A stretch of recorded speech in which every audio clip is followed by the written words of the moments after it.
जय हिंद साथियों, आप सभी का स्वागत है जय सवाल कोचिंग क्लासेस में।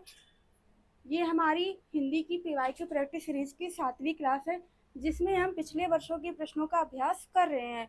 क्योंकि पिछले वर्षों के प्रश्नों का अभ्यास करने से ही हमें पता चलेगा कि हमारे प्रश्न किस प्रकार के पूछे जाते हैं। ठीक है ना? क्योंकि हमें ना तो इतनी व्याकरण जाननी है कि हमें वैयाकरण बनना है, और ना तो इतना साहित्य जानना है कि हमें साहित्यकार बनना है। हमें बस उतना ही पढ़ना है, उतना ही समझना है जो हमारे परीक्षा में पूछा जाए और हमें उससे सफलता मिल सके। तो प्रश्न क्रमांक 1 में क्या बोला है? शिवा की रुचि खेल में नहीं है, किंतु कला में उसकी विशेष रुचि है। तो आपको बताना है कि यह किस प्रकार का वाक्य है। पहला लिखा हुआ है सरल, फिर है संयुक्त, और सी में है मिश्र, और डी में है दिए गए विकल्पों में से कोई नहीं। तो देखिए यहाँ पे लिखा हुआ है किंतु, और ये किंतु हमारा क्या है? समुच्चय बोधक अव्यय है। जिसमें भी समुच्चय बोधक शब्द का प्रयोग किया जाएगा वो हमारा क्या कहलाएगा? संयुक्त वाक्य, है ना। सरल वाक्य क्या होता है? जिसमें केवल एक उद्देश्य होता है और एक विधेय होता है। इंग्लिश में क्या बोलते हैं? इंग्लिश में कहेंगे कि जिसमें हमारा केवल एक सब्जेक्ट होता है और एक प्रेडिकेट होता है, वही हमारा कहलाएगा सरल वाक्य। संयुक्त वाक्य या कंपाउंड सेंटेंस किसको बोलेंगे? जिसमें हम समुच्चय बोधक शब्दों का प्रयोग करेंगे, वही हमारा कहलाएगा संयुक्त वाक्य। मिश्र वाक्य में क्या होता है कि इसमें एक हमारा वाक्य दूसरे वाक्य पर निर्भर होता है। ठीक है ना? तो वही हमारा कहलाएगा मिश्र वाक्य। लेकिन यहाँ पे हमसे पूछा है कि शिवा की रुचि खेल में नहीं है, किंतु कला में उसकी विशेष रुचि है। तो ये हो जाएगा हमारा संयुक्त वाक्य। अब चलते हैं प्रश्न क्रमांक 2 में। निम्नलिखित में पंचम वर्ण नहीं है। आपको बताना है कि कौन सा विकल्प है जिसमें पंचम वर्ण नहीं है। तो देखिए पहले में है अय्या, फिर है आना, फिर है ना, फिर ये है डा के नीचे बिंदु, है ना। तो ये अय्या हमारा जा वर्ग का पंचम वर्ण है, जा वर्ग का पंचम वर्ण। आड़ा हमारा टा वर्ग का पंचम वर्ण है। फिर है ना, ना हमारा ता वर्ग का पंचम वर्ण है। लेकिन ये जो डा के नीचे बिंदु का प्रयोग हुआ है वो हमारा कहलाता है उत्क्षिप्त व्यंजन। उत्क्षिप्त व्यंजन, ठीक है। तो यही हमारा पंचम वर्ण नहीं है, और जो नहीं है वही हमारा सही जवाब है। और देख लेते हैं कि ये जो उत्क्षिप्त व्यंजन है इसको और बोलते हैं क्या? उत्क्षिप्त व्यंजन को ही बोलते हैं द्विगुणित व्यंजन। द्विगुणित व्यंजन ये दो होते हैं। कौन कौन से होते हैं? ये होते हैं हमारे, पहला होता है ये डा के नीचे बिंदु का प्रयोग, और दूसरा होता है ढा के नीचे बिंदु। ठीक है। जैसे हमने लिखा पेड़, इसमें डमरू वाला डा नहीं है, ये हमारा उत्क्षिप्त व्यंजन है ना। फिर हमने लिखा पढ़ाई, तो पढ़ाई में भी हमारा क्या है? उत्क्षिप्त व्यंजन ही है। ये हो गया। तो सही जवाब हमारा हो जाएगा ऑप्शन नंबर डी, क्योंकि यही हमारा क्या है? पंचम वर्ण नहीं है, बल्कि क्या? उत्क्षिप्त व्यंजन है। अब चलते हैं प्रश्न क्रमांक 3 में। 3 में क्या बोला है? 3 में कहा गया है कि हिंदी भारत के अतिरिक्त किस देश की आधिकारिक भाषा है। आपको बताना है कि हिंदी किस देश की आधिकारिक भाषा है। आधिकारिक भाषा मतलब ऑफिशियल लैंग्वेज, ठीक है ना। ऑफिशियल लैंग्वेज या आधिकारिक भाषा क्या होती है? जो हमारी सरकार और जनता के बीच संवाद स्थापित करती है। जिस भाषा के माध्यम से जनता और सरकार के बीच क्या होता है? संवाद होता है, वही हमारी कहलाती है ऑफिशियल लैंग्वेज या आधिकारिक भाषा। तो ये फिजी की है ना, फिजी की भी होती है क्या? हिंदी। भारत की क्या है ऑफिशियल लैंग्वेज या आधिकारिक भाषा या राजभाषा? तो भारत की है हिंदी। अंग्रेजी कौन सी हो जाएगी? अंग्रेजी हमारे भारत की सह राजभाषा है, या बोला जाए एसोसिएट ऑफिशियल लैंग्वेज है। ठीक है ना। चलते हैं प्रश्न क्रमांक 4 में। 4 में बोला है कि निम्नलिखित में से प्रत्यय युक्त शब्द है। आपको बताना है कि ऐसा कौन सा विकल्प दिया हुआ है जिसमें प्रत्यय का प्रयोग किया गया है। तो पहला है अव्यय, फिर है रात, दिन और नर्तक। तो तीनों में प्रत्यय का प्रयोग नहीं हुआ है। किसमें हुआ है? नर्तक में। कौन सा प्रत्यय है? इसमें हमारा अक प्रत्यय है। ठीक है। सही जवाब हो जाएगा विकल्प डी नर्तक, क्योंकि इसमें हमारा अक प्रत्यय का प्रयोग हुआ है। अब चलते हैं प्रश्न क्रमांक 5 में। 5 में क्या बोला है कि डिप्टी जेलर में उपसर्ग है। आपको बताना है कि ये जो शब्द लिखा हुआ है डिप्टी जेलर, उसमें उपसर्ग क्या है। तो इसमें उपसर्ग हो जाएगा हमारा डिप्टी, क्योंकि डी और डिप का कोई अर्थ ही नहीं है। तो हो जाएगा विकल्प सी डिप्टी। अब बढ़ते हैं प्रश्न क्रमांक 6 में। 6 में बोला है कि नागरी लिपि सुधार समिति, नागरी लिपि सुधार समिति की स्थापना किस सन में हुई और इसके अध्यक्ष कौन थे। तो कब हुई थी इसकी स्थापना? 1935 में हुई थी और इसके अध्यक्ष थे काका कालेलकर। और ये महात्मा गांधी जी के विचारों से बहुत प्रभावित थे, है ना। इसमें क्या हुआ था, इन्होंने शिरोरेखा का प्रयोग और 12 खड़ी के प्रयोग पर क्या दिया था, बल दिया था, है ना। शिरोरेखा क्या होती है? जब हम कोई शब्द लिखते हैं, जैसे हमने लिखा शब्द, इसके ऊपर जो हम रेखा खींचते हैं वही कहलाती है शिरोरेखा, ठीक है। तो इसका सही जवाब हो जाएगा विकल्प डी। 1935 में हुई थी नागरी लिपि सुधार समिति की स्थापना और इसके अध्यक्ष थे हमारे काका कलेलकर। अब चलते हैं प्रश्न क्रमांक 7 में। 7 में क्या बोला है कि शताब्दी में कौन सा समास है। तो इसमें क्या हो जाएगा? पहला है द्वंद्व, फिर है बहुव्रीहि, तीसरे में है तत्पुरुष, चौथे में है द्विगु। तो पहले हम समझ लेते हैं समास क्या होता है। समास होता है दो शब्दों के मेल से या दो पदों के मेल से जो हमारा नया शब्द बनता है, वही हमारा समास कहलाता है, ठीक है ना। संधि में वर्णों का मेल होता है और समास में शब्दों का मेल होता है या पदों का मेल होता है, ये इनमें प्रमुख अंतर होता है। और समास का बेसिक सा अर्थ होता है या बेसिक से मतलब होता है, समास का अर्थ होता है हमारा संक्षेप करना, संक्षेप करना, ठीक है। और इसी का विलोम क्या होता है? इसी का विलोम होता है व्यास, है ना। तो ये भी हमको समझते जाना है। लेकिन हमसे पूछा है शताब्दी में कौन सा समास है। तो देखिए ये जो हमारा शताब्दी शब्द है, तो ये शत और अब्द से बना हुआ है। शत मतलब 100, अब्द मतलब, इसमें संस्कृत में अब्द के दो अर्थ होते हैं। क्या क्या होते हैं? पहला होता है अब्द का अर्थ बादल और दूसरा होता है अब्द का अर्थ वर्ष। तो 100 वर्षों के समूह को क्या कहते हैं? शताब्दी कहते हैं, ठीक है ना। और अरबी भाषा में अब्द का अर्थ होता है क्या? आज्ञाकारी, सेवक या भक्त, ठीक है ना। ये भी समझ लेना है। तो शताब्दी में कौन सा समास हो जाएगा? द्विगु समास, क्योंकि द्विगु समास में हमारा पहला पद संख्यावाची होता है और जो दूसरा पद होता है वो प्रधान होता है। द्वंद्व इसको भी समझ लेते हैं कि इसमें दोनों पद प्रधान होते हैं और जो योजक चिन्ह होता है या योजक शब्द होते हैं उनका लोप हो जाता है। जैसे माता पिता, इसमें क्या है? ये हमारा योजक चिन्ह है, ठीक है ना। ये क्या है? योजक चिन्ह है, योजक चिन्ह। ये हो जाएगा द्वंद्व समास। बहुव्रीहि में क्या होता है? ना तो प्रथम पद प्रधान होता है ना तो उत्तर पद प्रधान होता है। इसमें होता है हमारा कौन सा पद प्रधान? अन्य पद प्रधान होता है। जैसे मैंने बोल दिया वीणा पाड़ी, तो वीणा पाड़ी में क्या है? ना तो वीणा प्रधान है ना तो पाड़ी, इसमें अन्य पद प्रधान हो जाएगा। वीणा पाड़ी का अर्थ होता है, ये भी समझ लेते हैं, वीणा पाड़ी, वीणा मतलब होता है वाद्य यंत्र, है ना। वीणा क्या है? एक प्रकार का वाद्य यंत्र है। और पाणी मतलब होते हैं हाथ। तो जिसके हाथ में क्या है? वीणा है, वो क्या कहलाएंगे? हमारी सरस्वती, है ना। तो इसमें ना तो वीणा प्रधान है ना तो पाणी, अन्य पद प्रधान है ना। तो सरस्वती प्रधान है, तो ये हो जाएगा बहुव्रीहि।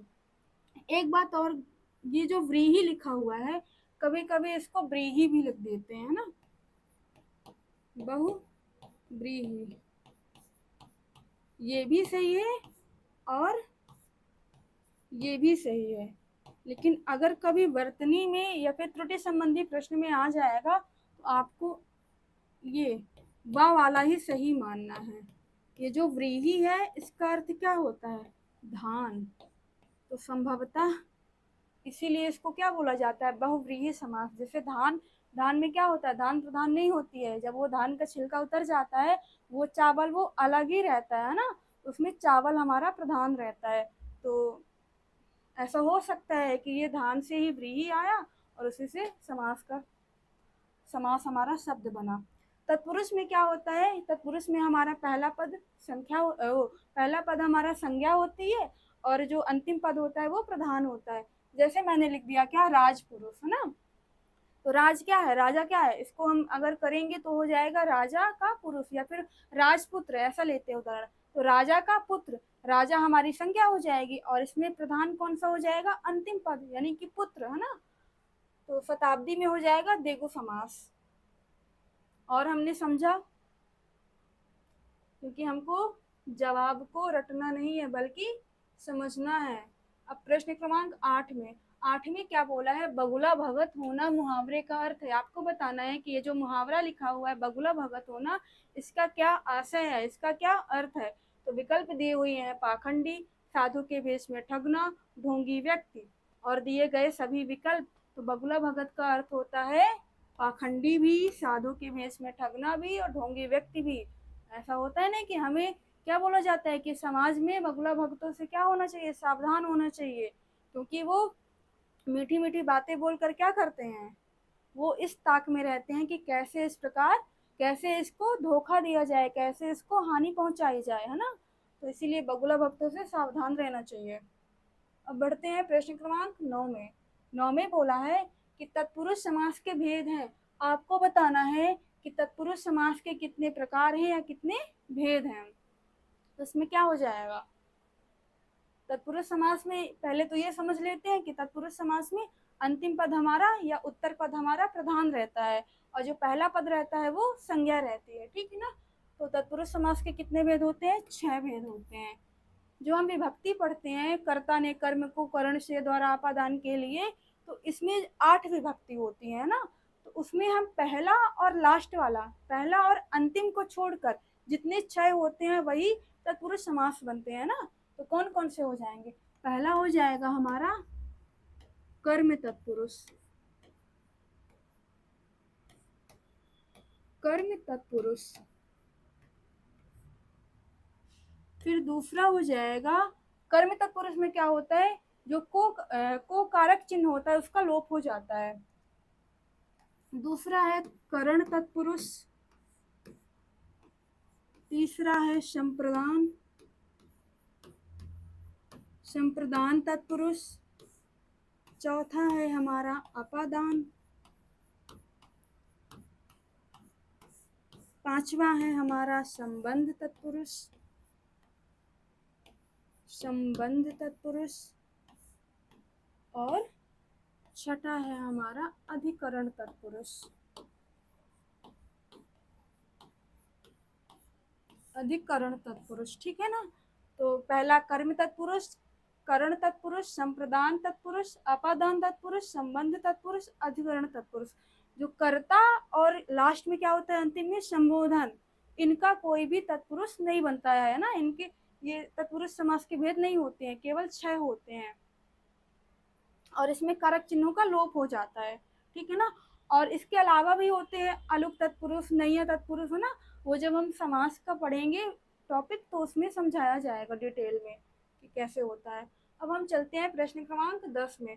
10 में बोला है कि कोष्ठक में दिया गया कौन सा विकल्प व्युत्पादक चिन्ह है। आपको बताना है कि इसमें से कौन सा ऐसा विकल्प है जो क्या है, व्युत्पादक चिन्ह है। तो इसमें हो जाएगा हमारा विकल्प नंबर डी। व्युत्पादक चिन्ह वे होते हैं जो हमें ये बताते हैं कि ये शब्द किसका जनक है ना, या स्रोत है। तो जैसे मैंने लिख दिया यहाँ पे अग्नि, अग्नि किसका जनक होगा, अग्नि हमारा आग का जनक होगा, क्योंकि अग्नि से ही आग बना है। फिर है कर्म, हमने लगा दिया व्युत्पादक चिन्ह, इसका मतलब क्या है, कर्म किसका जनक है या स्रोत है, कर्म काम का है, ठीक है। ये तो सही जवाब हो जाएगा विकल्प डी, ठीक है ना। और ये हंस पद या त्रुटि चिन्ह होता है। जब हम कोई वाक्य लिख रहे होते हैं, अगर हमने उसमें कोई बात नहीं लिखी, कोई शब्द नहीं लिखी, तो हम हंस पद का प्रयोग करके उस शब्द को फिर लिख देते हैं, है ना। प्रश्न क्रमांक 11, 11 में बोला है कि राजा नगर में आते तो क्या होता, अच्छा होता। ये जो हमारा तो है वो क्या है, संयोजक है ना, संयोजक शब्द है। तो जहां भी संयोजक शब्द आएगा वो हमारा क्या कहलाएगा, संकेतार्थक शब्द वाक्य कहलाएगा, ठीक है ना। अज्ञार्थक में क्या हो जाएगा, अज्ञार्थक में क्या होता है कि कोई आदेश हो, निर्देश हो या फिर प्रार्थना हो, वो हमारा अज्ञार्थक वाक्य होता है। जैसे मैंने कहा आप वहां जाइए, तो ये किस में चला जाएगा, अज्ञार्थक में।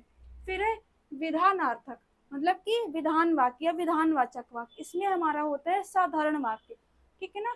जैसे बोल दिया जाए कि भारत की राजधानी क्या है, नई दिल्ली है, या फिर मोहन संगीत सीखता है, ये सभी किस में चले जाएंगे, विधानार्थक में। फिर है इच्छा बोधक, इच्छा बोधक में क्या होता है कि इसमें वक्ता की इच्छा होती है, शुभकामना होती है, आशीर्वाद होता है। जैसे उदाहरण के माध्यम से समझते हैं कि जब कोई कहीं पे यात्रा पे जाता है तो क्या बोला जाता है कि आपकी यात्रा मंगलमय हो, वो क्या हो जाएगा, इच्छा बोधक हो जाएगा। लेकिन हमसे पूछा है कि राजा नगर में आते तो अच्छा होता, ये कैसा वाक्य है, संकेतार्थक वाक्य है ना। और एक बात ऐसे भी समझ सकते हैं इसको कि अच्छा होना किस पर डिपेंड कर रहा है, किस पर निर्भर कर रहा है, कि राजा नगर में आते हैं ना, अगर राजा नगर में आएंगे तो क्या होगा, अच्छा होगा। ये भी क्या है, एक दूसरे से कनेक्टेड है, एक दूसरे पर निर्भर करते हैं, तो हो जाएगा हमारा संकेतार्थक वाक्य। अब चलते हैं प्रश्न क्रमांक 12 में। 12 में बोला है थाली का बैगन, इसका आशय क्या है, थाली का बैगन होना या थाली का बैगन, इसका अर्थ क्या है। पहला है पक्ष बदलते रहना, दूसरा है अस्थिर विचार वाला, तीसरा है सिद्धांतहीन होना, और चौथा है दिए गए सभी विकल्प। तो थाली का बैगन इसका क्या होता है कि दिए गए सभी विकल्प, जिसका कोई भी विचार ना हो, जिसके कोई भी आदर्श ना हो, वो क्या कहलाता है, वो थाली का बैगन कहलाता है। कि जिधर फायदा देखो, जिधर लाभ मिले उधर ही चलते बनो, है ना। नेता लोग ऐसे ही होते हैं, क्या होते हैं, वो थाली के बैगन होते हैं, कि जब चुनाव आता है तो जिस पार्टी में उनको अपना लाभ दिखता है उधर ही वो चले जाते हैं। तो इसमें हो जाएगा हमारा दिए गए सभी विकल्प। थाली का बैगन, इसके लिए ऐसे बोल सकते हैं सिद्धांतहीन व्यक्ति, इसके कोई सिद्धांत नहीं है, ठीक है। अब चलते हैं प्रश्न क्रमांक 13 में। 13 में बोला है अल्पसंख्यक में समास है, आपको बताना है कि ये जो शब्द लिखा हुआ है अल्पसंख्यक, उसमें कौन सा समास होगा। क्या क्या दिए हुए हैं विकल्प, तत्पुरुष, अव्ययी भाव, द्विगु और कर्मधार है। जैसा कि हमने जाना है कि तत्पुरुष समास क्या होते हैं, इसमें अंतिम पद प्रधान होता है, और क्या होता है, पहला पद हमारी संज्ञा होती है, लेकिन यहाँ पे संज्ञा नहीं है हमारा, ठीक है ना।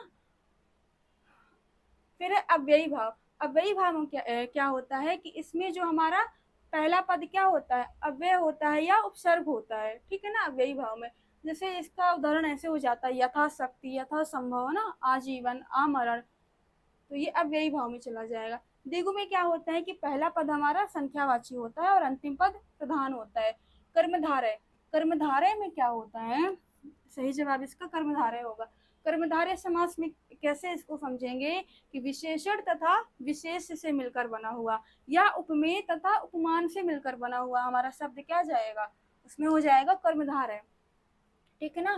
तो कर्मधारय में भी दो भेद होते हैं, एक होता है इसमें विशेषण विशेष का संबंध, विशेषण विशेष का संबंध, और दूसरा होता है हमारा उपमेय उपमान का संबंध, ठीक है। तो यहाँ पे लिखा हुआ है अल्पसंख्यक, इसमें कौन सा संबंध होगा, हमारा विशेषण विशेष का संबंध होगा। अल्प हो जाएगा विशेषण और हो जाएगा संख्यक क्या, विशेष। संख्या जिसकी विशेषता बताई जा रही है, विशेषण जो शब्द है हमारा विशेषता बताने वाला, विशेषता बताने वाले शब्द को क्या कहते हैं, विशेषण कहते हैं। तो संख्या की विशेषता कौन बता रहा है, अल्प बता रहा है, ठीक है ना। इसका सही जवाब डी हो जाएगा, कर्मधारय। उपमेय उपमान, उपमेय क्या होता है, जिसके लिए उपमा ढूंढी जाए। उपमान क्या होता है, जिसकी उपमा दी जाए। जैसे मैंने बोला सीता का मुख चंद्रमा के समान है, तो सीता क्या हो जाएगी, उपमान, ठीक है ना। और उपमान क्या हो जाएगा हमारा, चंद्रमा, क्योंकि चंद्रमा की उपमा किसको दी जा रही है, सीता को दी जा रही है ना। अब चलते हैं प्रश्न क्रमांक 14 में।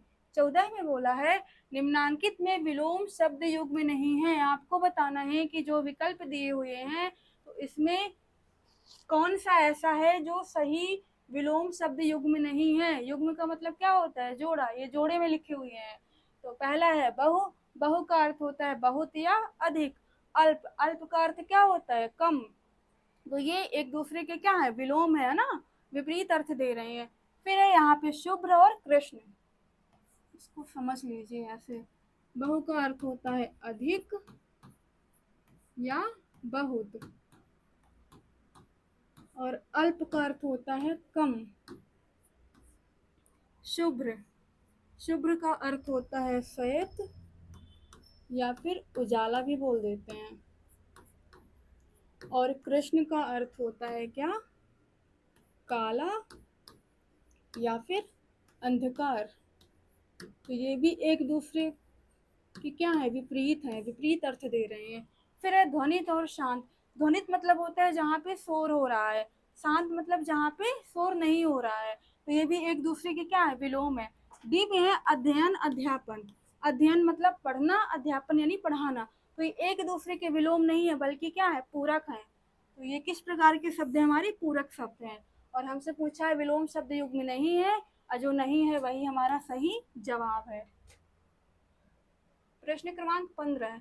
15 में बोला है बिजली का पर्यायवाची नहीं है। यहाँ पे बोला है पर्यायवाची नहीं है। पहले हमें प्रश्न को सही से पढ़ लेना है ध्यान से, क्योंकि कभी कभी ऐसा होता है कि हमने देखा बिजली का पर्यायवाची है ना, और हमसे जो भी आया हमने लगा दिया, ये देखा ही नहीं कि उसमें पूछा है नहीं है।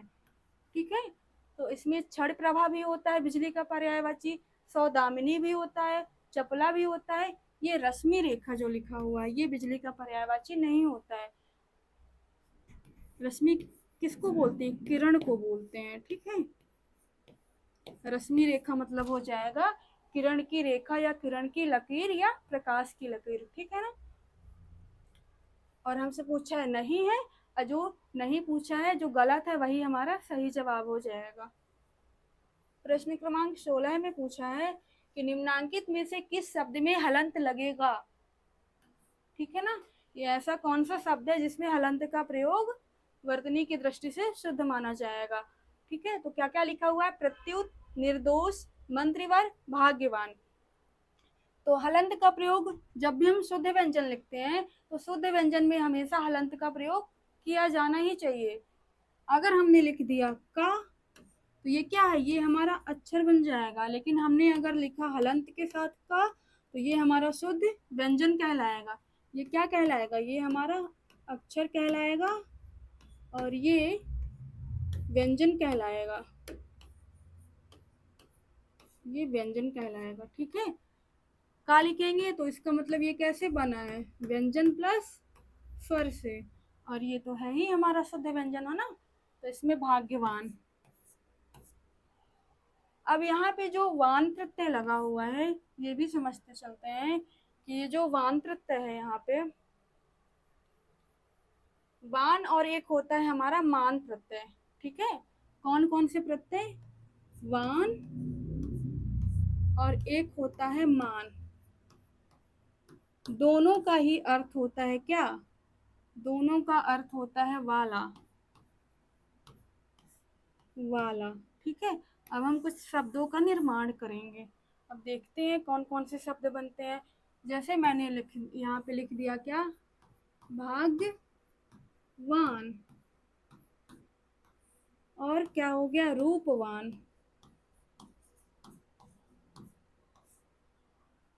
शक्तिमान। शक्तिमान। और क्या हो जाएगा? बुद्धिमान। बुद्धिमान। और क्या हो जाएगा? श्रीमान। श्री मतलब लक्ष्मी है ना, श्रीमान। तो देखिए ये जो वान और मान है दोनों के ही अर्थ होते हैं क्या? वाला है ना, वाला वाला अर्थ दे रहा है। रूपवान तो रूप वाला, भाग्यवान भाग वाला है ना, जिसके भाग अच्छे हो तो वो क्या कहलाएगा? भाग्यवान। बुद्धिमान बुद्धि वाला, शक्तिमान शक्ति वाला, श्रीमान, श्री लक्ष्मी वाला ना, जिसके यहाँ क्या हो, लक्ष्मी हो। तो इसमें सही जवाब हो जाएगा हमारा विकल्प डी, भाग्यवान, क्योंकि इसमें हलंत का प्रयोग हमें करना ही करना है। फिर है प्रश्न क्रमांक 17।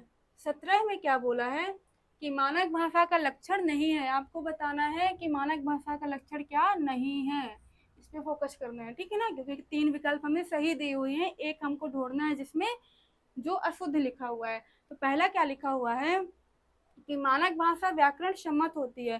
तो हाँ, जो हमारी मानक भाषा होती है वो क्या रहती है, व्याकरण सम्मत होती है, व्याकरण की दृष्टि से शुद्ध होती है, व्याकरण के नियमों से बधी हुई होती है, ठीक है ना। तो ये तो सही हो जाएगा। बी में है इसके संप्रेषण में भ्रांति नहीं होती है, कि जो मानक भाषा होती है उसके संप्रेषण में क्या भ्रम नहीं होता है किसी प्रकार का। वक्ता जो कहेगा श्रोता उसको आसानी से समझ लेगा, उसमें भ्रम की स्थिति नहीं उत्पन्न होगी, ठीक है। तो बी भी सही हो जाएगा। सी में बोला है इसमें किसी प्रकार की त्रुटि, इसमें किसी प्रकार की त्रुटि दोष मानी जाती है। मानक भाषा में क्या होता है कि अगर किसी भी प्रकार की त्रुटि हो गई, चाहे वो शब्दों में हो गई, चाहे वो वर्तनी में हो गई, लिंग में हो गई, वचन में हो गई, अगर त्रुटि हुई है तो वो दोष मानी ही जाएगी, वो गलत माना ही जाएगा, ठीक है ना। तो ये भी सही लिखा हुआ है। डी में क्या लिखा हुआ है, इसमें नवीन शब्दों का ग्रहण और निर्माण नहीं होता है। जबकि मानक भाषा में क्या होता है कि नए शब्दों का ग्रहण और निर्माण होता है। उसमें मानक भाषा का अर्थ ही यही होता है कि वो नए विचारों को, नए शब्दों को क्या करती है, ग्रहण कर लेती है। तो हमसे पूछा है नहीं है, तो उसका क्या हो जाएगा, डी नंबर, ठीक है ना, कि इसमें नवीन शब्दों का ग्रहण और निर्माण नहीं होता है। अब चलते हैं प्रश्न क्रमांक 18 में। 18 में क्या बोला है कि कनक शब्द का निम्नांकित में से एक सही नहीं है ना, कि ये जो कनक शब्द लिखा हुआ है इसका कौन सा अर्थ नहीं है। तो कनक का अर्थ सोना भी होता है, धतूरा भी होता है, गेहूं का आटा भी होता है, लेकिन ये जो कण लिखा हुआ है ये कनक का अर्थ नहीं देता है। सोना धतूरा के लिए वो दोहा है ना, दोहा बोले कि कनक कनकते 100 गुनी माँ दत्ता अधिकाय, या पाए बहुराए जग व पावे बहुराए, कि मतलब सोना और धतूरा पाने से क्या व्यक्ति क्या हो जाता है, व्यक्ति में मदहोशी आ जाती है। तो वहाँ पे कनक के 2 अर्थ दिए हुए हैं। और गेहूं का आटा भी क्या है, उसको कनक बोला जाता है। कणका कनक से दूर दूर का संबंध नहीं है ना। फिर प्रश्न क्रमांक 19 में निम्नांकित में से कौन सी बात मानक भाषा के लिए आवश्यक नहीं है, आवश्यक नहीं है। तो देखिए पहला लिखा हुआ है जीवंतता, बी में है मानकीकरण, सी में है व्याकरण सम्मत होना, और डी में है आंचलिकता, ठीक है ना। तो देखिए जीवंतता में क्या होता है कि जो मानक भाषा होती है उसको समाज में क्या होना चाहिए, उसको समाज में सक्रिय रूप से उपयोग में आना चाहिए, वो तभी तो वो मानक भाषा कहलाएगी। समाज में सक्रिय रूप से उपयोग कब होगी, जब उसमें जीवंतता रहेगी। तो ये तो होना चाहिए, सही है। मानकीकरण, मानक भाषा को हमेशा मानकीकरण होना चाहिए। कैसे होना चाहिए, उसमें कुछ नियम होते हैं, उसके कुछ नियम निश्चित होने चाहिए। हम अक्षरों को कैसे लिख रहे हैं, शब्दों को कैसे लिख रहे हैं, उसके लिए कुछ निश्चित नियम होते हैं, तभी तो वो हमारी मानक भाषा कहलाएगी, है ना। और मानक भाषा को व्याकरण सम्मत होना चाहिए, व्याकरण की दृष्टि से शुद्ध होना चाहिए, व्याकरण के सभी नियमों में क्या होना चाहिए, उसको व्याकरण के सभी नियमों से वो उपयुक्त होनी चाहिए। उसमें जैसा कि अगर संज्ञा में क्या बोला है, संज्ञा जैसे होता है ना कि संज्ञा, तो संज्ञा की परिभाषा क्या होती है, किसी भी व्यक्ति वस्तु या स्थान का नाम संज्ञा कहलाती है ना। इसमें ऐसा है कि वो जो परिभाषा दी जाए, जो नियम बने हैं उसके अनुसार वो हमारा चले, है ना, तो वही होगी हमारी मानक भाषा। एक लिखा हुआ है आंचलिकता, ये बना है अंचल, है ना, अंचल को ही बोलते हैं क्या, क्षेत्र। तो मानक भाषा में अंचल या क्षेत्र का प्रभाव नहीं होता है, ठीक है ना, क्योंकि ये जो मानक भाषा होती है वो किसी विशेष क्षेत्र की भाषा नहीं होती, वो व्यापक स्तर की भाषा होती है ना। व्यापक स्तर में क्या होती है, स्वीकार होती है। अंचल या क्षेत्र का प्रभाव बोलियों में देखा जा सकता है, लेकिन भाषा में, मानक भाषा में नहीं देखा जा सकता है। तो सही जवाब हो जाएगा आंचलिकता। अब चलते हैं प्रश्न क्रमांक 20 में। 20 में बोला है अनुप्रास अलंकार के भेदों की संख्या है। आपको बताना है कि अनुप्रास अलंकार के कितने प्रकार हैं या कितने भेद हैं। तो कितने होते हैं, 5 होते हैं, ठीक है ना। कौन कौन से होते हैं, पहला हो गया हमारा लाटानुप्रास, लाटानुप्रास। दूसरा हो गया छेकानुप्रास, छेकानुप्रास। तीसरा हो गया वृत्तानुप्रास, वृत्तानुप्रास। चौथा हो गया श्रुत्यानुप्रास। ये अनुप्रास अलंकार के क्या है, भेद हैं। श्रुत्यानुप्रास। और पांचवा हो गया हमारा अंत्यानुप्रास, अंत्यानुप्रास। अनुप्रास अलंकार में क्या होता है, अनुप्रास अलंकार में व्यंजन वर्णों की आवृत्ति होती है, ठीक है ना। और इसके 5 भेद हो गए। ये सभी जब हम अनुप्रास, जब हम अलंकार, अलंकार का क्या पढ़ेंगे, टॉपिक पढ़ेंगे, तो उसमें हम डिटेल में समझेंगे। आज की ये हमारी पीवाईक्यू टेस्ट सीरीज की 7वीं क्लास क्या हुई, समाप्त हुई, जिसमें हमने पिछले वर्षों में पूछे गए प्रश्नों का क्या किया, अभ्यास किया है। तो अभी तक हमने केवल व्याकरण के प्रश्नों का अभ्यास किया है। अब हम अगली क्लास साहित्य की लाएंगे, जिसमें साहित्य के प्रश्न क्या होंगे, अभ्यास के रूप में बताए जाएंगे, आपको कराए जाएंगे, जो पिछले वर्षों में पूछे गए हैं। तो फिर मिलते हैं अगली क्लास में। तब तक के लिए आप पढ़ते रहिए, प्रैक्टिस करते रहिए और अपने लक्ष्य पे केंद्रित रहिए। जय हिंद, धन्यवाद।